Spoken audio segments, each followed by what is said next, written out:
Most of us know that courage is a requirement in more ventures than just leadership. However, courage is one of the main requirements of leadership. Leaders are almost always out front by themselves, trying to lead the way. Rarely can a leader depend on the support of followers. Followers don't see themselves as the champions of any issue. They depend on the leader to be the champion. They will put a great deal of themselves into something they believe in, but they're not the leader. You are. So let's define courage as a word and in the context of leadership. I disagree with most dictionaries. They say that courage is facing anything that is dangerous, difficult, or uncomfortable. Most use the synonym fearless. I believe that courage is the opposite of fearless. If you have no fear, it takes no courage. If you're afraid and you do it anyway, you have courage. In most modern applications, courage is the overcoming of fear to act. Now, when we're discussing leadership, courage is often about being alone, facing a world of unknowns. If you only have courage when others are with you, you are most likely not a leader. If you require others to give you strength, you're probably not a leader. Leaders have courage because they have the strength of their convictions. What they believe, their vision, their passion is so strong that they will overcome their fear and act to accomplish things.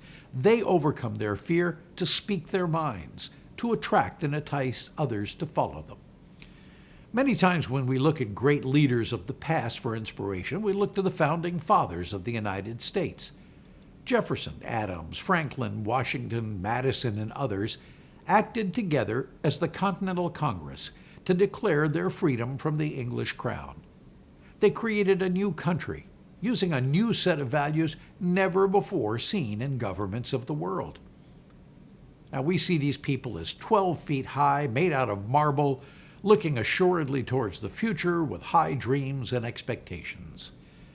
Not many of us stop to think that at the beginning of their deliberations, they were like us, small, normal people, unsure of the future. They didn't know if they would succeed and be successful at creating a country. They didn't know if the British would come after them and hang them. They didn't know if their grand experiment in creating a republic was even possible. They didn't even know if they could get others to join them in this effort. They didn't know if all of the colonies and eventually states would join in a single government. I could spend this entire course describing what our founding fathers didn't know as they moved through their lives.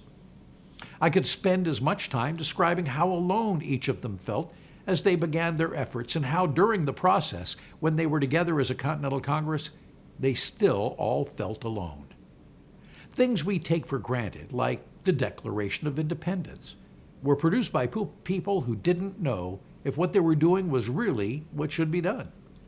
Jefferson spent many an evening with Franklin asking him to correct the Declaration, and in his memoirs and the memoirs of others, expressed concern that the Declaration didn't cover enough and covered things it shouldn't.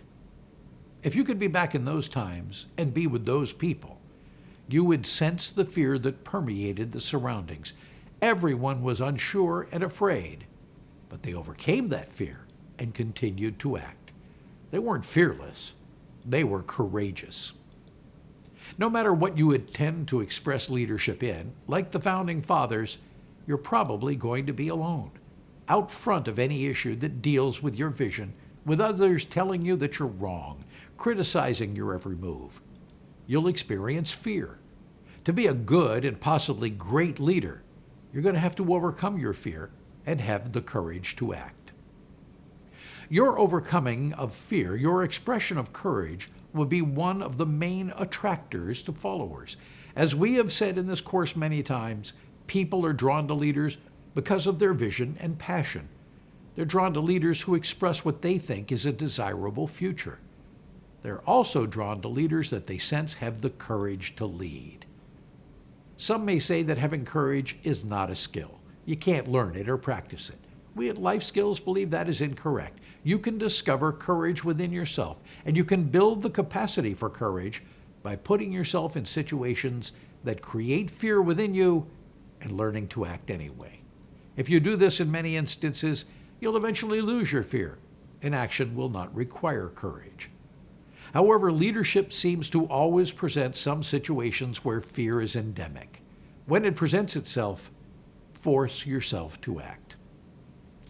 Form number 7 you downloaded is essentially blank. We've left you space to list the things you fear most. You never have to show this to anyone, so be honest. List your fears and then list how you'll overcome them, how you will demonstrate courage. When you're done, come back to the video.